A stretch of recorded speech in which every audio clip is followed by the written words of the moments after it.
Look, I've spent 35 years in macro. I've run hedge fund sales at Goldman Sachs. I've managed money at GLG Partners. I've called the 2008 financial crisis, the 2012 European sovereign debt crisis. I've made and lost fortunes, and I'm going to tell you something that nobody in finance wants to admit. The hardest thing in economics is not getting rich. Getting rich is actually the easy part once you understand the system. The hard part, the truly difficult part, is escaping poverty. Escaping that gravitational pull that keeps you stuck, spinning your wheels, running faster and faster just to stay in the same place. I call this the poverty loop, and if you don't understand it, you will never break free, no matter how hard you work. See, most people think poverty is a number in your bank account. They're wrong. Poverty is a gravitational force. It's a closed-loop system specifically designed to keep you inside, to keep you running until you run out of energy. And here's what's terrifying. The system isn't a conspiracy, it's mathematics, it's physics, and once you understand the physics, you can escape. Today, I'm going to show you the 5 chains that are holding you down, and I'm going to show you exactly how to break them. Because once you break orbit, once you hit escape velocity, everything changes. The friction disappears. The compound machine starts working for you instead of against you, and you can finally build real wealth. But first, we have to survive the launch. Subscribe if you want to understand how money actually works. Part 1. The physics of escape velocity. Let me explain something that will change how you think about money forever. When a rocket tries to leave Earth, it fights against gravity. To reach orbit, it must hit a specific speed, what physicists call escape velocity. Here's the crucial part. If that rocket uses 99% of the fuel required but doesn't hit that specific speed, do you know what happens? It doesn't get 99% of the way to the moon. It falls back to Earth, and it crashes. This is exactly what happens to most people trying to build wealth. You work hard, you save a little money, you try to climb out of the hole, you get halfway up the wall, and then something happens. Your car breaks down, you get sick, the rent goes up, an unexpected bill arrives, gravity kicks in, and because you didn't reach escape velocity, you fall all the way back to the bottom. Actually, you fall lower than before, because now you're discouraged, now you're tired, now you have less fuel. This is why working a little bit harder doesn't work. In the physics of poverty, linear effort produces zero results. You need exponential effort to break the gravitational pull. You need to understand the specific forces working against you, and you need a strategy to overcome each one. That's what I'm going to give you today. Part 2. The debasement tax, the invisible drain. Before we get into the 5 loops, I need to show you something that changed everything for me. This is the foundation of everything else. There's a hidden tax that nobody tells you about. I call it the debasement tax, and it's stealing your wealth while you sleep. Here's what most people don't understand. Governments and central banks are increasing the money supply at approximately 8% per year. They've been doing this since 2008. It's not a conspiracy. It's policy. It's how they manage the debt. On top of that, you have measured inflation officially around 3%, but we all know it's higher in real life. Add them together, 8% debasement plus 3% inflation equals 11%. That's your hurdle rate. What does this mean? If your investments or savings are earning at least 11% per year, you're not breaking even, you're not treading water, you're getting poorer every single year. Let me repeat that. The S&P 500 returns about 10-11 per year on average. That means if you're invested in the stock market, you're basically just keeping pace with debasement. You're running as fast as you can just to stay in the same place. And if your money is sitting in a savings account earning 1% or 4%, your future self is getting poorer by 7-10 every single year. That's not growing wealth. That's watching it evaporate. This is the game. Once you see it, you can't unsee it. The system is designed to slowly extract wealth from people who don't understand this math and transfer it to people who do. Now let me show you the 5 specific loops that keep people trapped and how to break each one. Loop 1. The scarcity tax. The first loop I call the scarcity tax. This is where it starts. Most people think that if you give a poor person money, their problems are solved, but we've all seen what happens when lottery winners get millions of dollars. They're often broke again within 3 to 5 years. Why? Because poverty is not just a lack of cash, it's a lack of cognitive bandwidth. There was a famous study done by Senthil Mullainathan at Harvard. He found that when your mind is consumed by financial stress, when you're worrying about how to pay the rent, how to fix the car, how to cover the bills, your effective IQ drops by 13 points. 13 points! That's the same cognitive impairment as going without sleep for 24 hours. It's like being a functional alcoholic trying to make complex financial decisions. This means when you're financially stressed, you're literally operating with a damaged processor. You're trying to solve complex, long-term problems with A brain that's stuck in survival mode. You can't see 5 years from now because you're too busy fighting the next 5 days. This is the scarcity trap. When you have limited bandwidth, you make suboptimal decisions. You take the high-interest payday loan because you need cash now. You buy the unhealthy food because it's cheap and fast now. You skip the maintenance because you can't afford it now. You're not stupid, you're just exhausted, and the system exploits this. Let me tell you about something called the Vimes boots theory. It goes like this: a rich person can afford to buy a pair of high-quality boots for $200. Those boots last 10 years, cost $20 per year. A poor person can't afford $200. They only have $40, so they buy cheap boots, but cheap boots fall apart after 1 year. So next year they buy another pair, and the year after that. Over 10 years, the poor person spends $400 on boots. The rich person spent $200. The poor person paid twice as much, and their feet were wet the entire time. This is the mathematics of being poor. It's expensive to be poor. You pay late fees, you pay overdraft fees, you pay higher interest rates, you buy small quantities because you can't afford bulk, you pay more per unit for everything. The system charges you a premium for your lack of capital. How do you break this loop?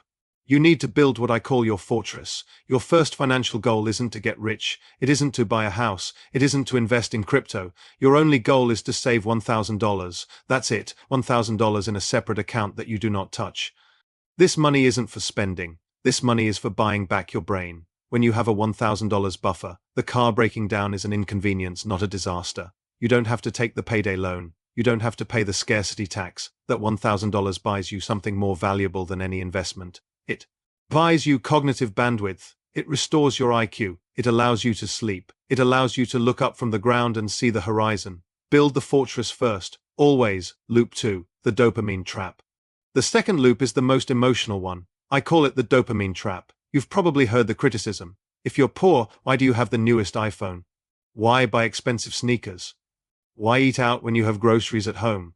It's easy to judge from the outside, but let me explain the biology. When you're trapped in the poverty loop, your life is painful. Your cortisol levels, the stress hormone, are constantly elevated. You feel small, you feel invisible, you feel like nothing you do matters. Your brain is screaming for relief. It's screaming for a win. So when you walk into a store and buy that new pair of shoes or that new phone or that branded item, your brain releases a hit of dopamine. For a few minutes, the pain goes away. For a few minutes, you feel successful. You feel like you matter. This isn't spending. This is self-medication. You're using consumption as an anesthetic to numb the pain of reality. But here's the trap. The relief is temporary. The debt is permanent. The dopamine fades in 20 minutes. The credit card bill lasts for 20 years. This is the fundamental difference between how wealthy people and struggling people view money. People stuck in the poverty loop see money as a way to buy pleasure. Wealthy people see money as a way to buy freedom. When a struggling person gets $500, they think, what can I buy with this? When a wealthy person gets $500, they think, how can I invest this? This is the difference between assets and liabilities. An asset puts money in your pocket. A liability takes money out of your pocket, a designer purse. Liability. It loses value the moment you walk out of the store, a share of a productive asset. Asset. It works for you while you sleep. Most people in the poverty loop are drowning in liabilities. They have the nice car, the nice clothes, the subscriptions, the gadgets. They look successful, but they're bleeding wealth every single day. They're feeding the dopamine monster while starving their future self. How do you break this loop? You need to enter what I call monk mode. This is a period of radical elimination. It's not forever, it's a temporary reset for your brain's reward system. For 6 months, cancel Netflix, Spotify, the streaming services, stop eating out. Stop buying clothes, drink water instead of soda, walk instead of Uber, strip your life down to bare essentials. Food, shelter, basic transport. It will be boring. It will be hard. Your friends might laugh at you, but here's what you tell yourself. I'm not poor. I'm in training. When you stop getting your dopamine from spending money, your brain starts to rewire itself. You start finding pleasure in watching your bank account grow. You start getting high on saving. That's a different kind of dopamine. That's the dopamine of control. Once you realize you don't need the new phone to be happy, you become dangerous, you become free, because the system can no longer manipulate you with shiny objects. You've broken the addiction. Loop 3, the linear income trap. The third loop is the one that keeps you tired. I call it the linear income trap. Most people are taught a simple equation. Time equals money. If you want more money, work more hours, get a second job, work overtime, drive Uber on weekends. But there's a fatal flaw in this equation. Time is finite. You only have 24 hours in a day, and you have to sleep. This means your income is mathematically capped. There's a ceiling you can never break through no matter how hard you work. But your expenses. Your expenses are not capped. This brings us to the silent killer of the working class, the debasement tax I mentioned earlier. Remember, governments are expanding the money supply at 8% per year. Prices go up, but do your wages go up at 8%? No, wages are what economists call sticky. Your boss waits a year, maybe two, before giving you a 3% raise. But by then, debasement has already eaten 8% of your purchasing power, plus another 3% of measured inflation. You're running up a down escalator, and the escalator is moving faster than you can run, so you work harder, you sell more hours, you miss your kid's birthday, you ruin your health, and at the end of the year you're actually poorer than when you started. This is the definition of insanity. You cannot win a rigged game by playing by the rules. You have to change the game. How do you break this loop? You have to stop selling time and start selling value. How? Build what I call a skill stack. Most people try to be the best at one thing. They want to be the best accountant, the best graphic designer, the best salesperson. That's hard. That's crowded. The secret is to be pretty good at 2 or 3 unrelated skills and combine them. Scott Adams, the creator of Dilbert, wasn't the best artist. He wasn't the funniest writer. He wasn't the most experienced businessman. But he was good at all 3. And when he stacked them, he became unique. He became exponential. If you're working a regular job, don't just get a second job doing the same thing. That's more linear. Income. Use your monk mode time to learn a second skill. If you're a construction worker, learn sales. Now you're not just a laborer, you're a contractor who can close deals. If you're a server, learn copywriting. Now you're not just carrying food, you're designing menus that sell high-margin items. If you're an accountant, learn basic coding. Now you're not just crunching numbers, you're building automated systems. You must become a double threat. When you stack skills, you detach your income from your hours. You become harder to replace. You become an asset, not a commodity. The market pays for rarity. It does not pay for effort. If you can be replaced by a teenager or a robot in a week, you will always be poor. Build a moat around your income. That moat is your skill stack. Loop 4. The social gravity. The 4th loop is the hardest chain to break. I call it social gravity. There's a famous saying, you are the average of the 5 people you spend the most time with. If your 5 best friends are broke, you will be the 6th. If your 5 best friends are constantly complaining about the economy, you will be the 6th. If your 5 best friends have no ambition, you will be the 6th. Why?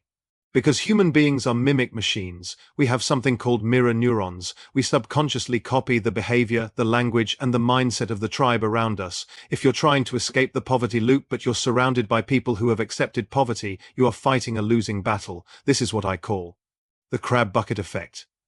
If you put 1 crab in a bucket, it can crawl out, but if you put 10 crabs in a bucket and one tries to escape, the other 9 will grab its legs and pull it back down. They don't do this because they're evil. They do it because your success makes them feel unsafe. Your escape highlights their imprisonment. When you start your monk mode, when you start saving money, when you start learning new skills, your old friends will notice, and they will not applaud you. They will attack you. Why are you working so hard? Relax. You think you're better than us? The game is rigged. Why bother? This is the sound of social gravity. This is the sound of the crabs pulling you back. If you listen to them, you stay in the bucket. Poverty is often a culture. It's a shared story of victimhood. The government is bad. The rich are evil. I have bad luck. This story is comforting. It absolves you of responsibility, but it keeps you poor. How do you break this loop? You must find a new tribe. But you might say, I'm not rich. Rich people don't want to hang out with me. That's true. You can't just walk into a country club, but you live in the age of the internet. You can find virtual mentors. You can spend your time with Charlie Munger. You can spend your time with Ray Dalio. You can spend your time with the greatest minds in history through their books, their interviews, their podcasts. When you read a biography of a successful investor, you're downloading their operating system into your brain. You're hacking your mirror neurons. You're choosing to be the average of the authors you read, not the people you live next to. I spent 12 years of my childhood in Spain. My father was first-generation Indian from Punjab. My mother was first-generation Dutch. They met on a blind date in Birmingham. I grew up around diverse perspectives because of my family, and I built on that by consuming everything I could from the greatest financial minds. This is how you escape the gravity of your zip code. You build a new neighborhood in your mind. Loop 5, the compound void. And finally, we arrive at the 5th loop. This is the engine of wealth or the engine of destruction. I call it the compound void. Albert Einstein famously said, compound interest is the 8th wonder of the world. He who understands it earns it. He who doesn't pays it. If you're trapped in the poverty loop, you are likely on the wrong side of this equation. You're paying compound interest. Credit card debt at 20% plus interest, car loans, student loans, payday loans.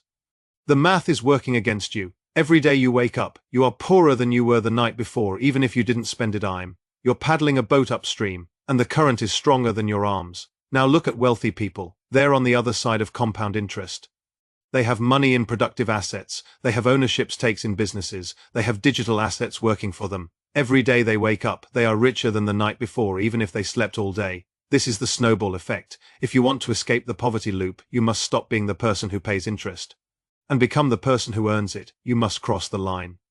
How do you do this? Follow my 3 stages of escape. Stage 1. Survival. Stop the bleeding. Cut your expenses to the bone using monk mode. Use your savings to pay off your highest interest debt first. This is your vampire, the thing sucking your blood while you sleep. Credit cards at 20%. Pay that first. Payday loans. Destroy those immediately. You're not making money yet. You're stopping the losses. Stage 2. Accumulation. Build the snowball. Once you've killed the vampire, start buying assets. And I don't mean a house or a car, those are liabilities until proven otherwise. I mean productive assets that beat the 11% hurdle rate. Start small. Take $10 a day, that's $300 a month, and put it into assets that can actually outperform debasement. For most people just starting, 70% into something that tracks technology and innovation as DAG 100 ETF like QQ, 30% into Bitcoin. Why these? Because they're the only asset classes that consistently beat the 11% debasement hurdle. Tech grows through network effects. Bitcoin grows through adoption and its fixed supply. Ignore the noise. Ignore the daily price movements. Just accumulate. You're building your own snowball. It will look small at first. It will look pathetic. But you must trust the math. Stage 3. Freedom. Escape velocity. This is the moment when your assets generate enough passive income to cover your basic survival needs. This is escape velocity. The moment this happens, you have broken the gravitational pull. You no longer have to sell your time to stay alive. You have options. You have dignity. You have freedom. Let me give you the math. If you save $300 a month and invest it at 15% returns, year 5, 25000 year 10, 83000 year 20, 45600 year 32, 1 million, that's not fantasy, that's compound interest working for you instead of against you, and at $2 million, even a conservative 4% withdrawal gives you $80,000 per year without touching the principal. That's escape velocity. That's freedom.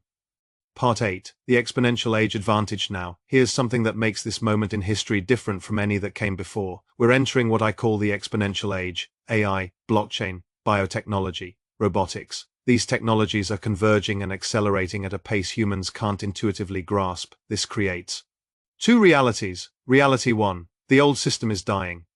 Traditional jobs are being automated. Knowledge work that used to pay premium wages is being commoditized. If your skill can be done by AI, it will be faster and cheaper than you can do it. This is terrifying if you're stuck in the linear income trap. Reality 2. New wealth is being created, but at the same time, new forms of value are emerging that didn't exist before.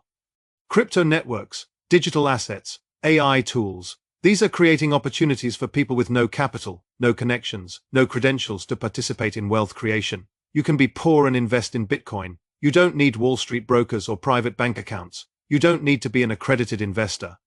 The central banks are doing our job for us. They're debasing currency at 8% per year, which forces everyone to seek assets that outperform that debasement, and the best performing assets are digital. This is the greatest wealth generating opportunity we've ever seen, and it's accessible to everyone. But here's the catch. You have to actually participate. You have to break the poverty loop, build your fortress, escape the dopamine trap, and start accumulating. The window won't be open forever. I believe we have until approximately 2030 to position ourselves before the exponential age fundamentally rewrites the rules of wealth creation. Let's review the poverty loop. The scarcity tax. Financial stress destroys your cognitive bandwidth. Build your $1,000 fortress first. The dopamine trap. You're using spending to self-medicate. Enter monk mode and rewire your reward system. The linear income trap. Time for money has a ceiling. Build a skill stack and sell value, not hours. Social gravity. Your environment is pulling you down. Find a new tribe through books, podcasts, and virtual mentors. The compound void. Interest is either working for you or against you. Cross to the earning side. These are the chains that bind you. But remember this, chains are made of metal, but they're forged in the mind. The door to the cage is open. It has always been open. The system wants you to stay inside. Your friends want you to stay inside. Your own fear wants you to stay inside. But you have the physics on your side now. You have the map. You have the framework. You just need the courage to walk out. Look, I grew up in a mixed household. My father came from Punjab with nothing. My mother came from the Netherlands. They met on a blind date and built a life. I graduated during a recession in 1990 with no job prospects. I had to figure it out. I didn't start wealthy. I started with a framework for understanding how money actually works. And that framework, not the money itself, is what changed everything. Now you have it too. The poverty loop is real, but it's not permanent. Break orbit, hit escape velocity. Let the compound machine work for you. Once you're free of the gravitational pull, everything changes. The friction disappears, the struggle transforms into momentum, and you can finally fly. That's all. Thanks for watching.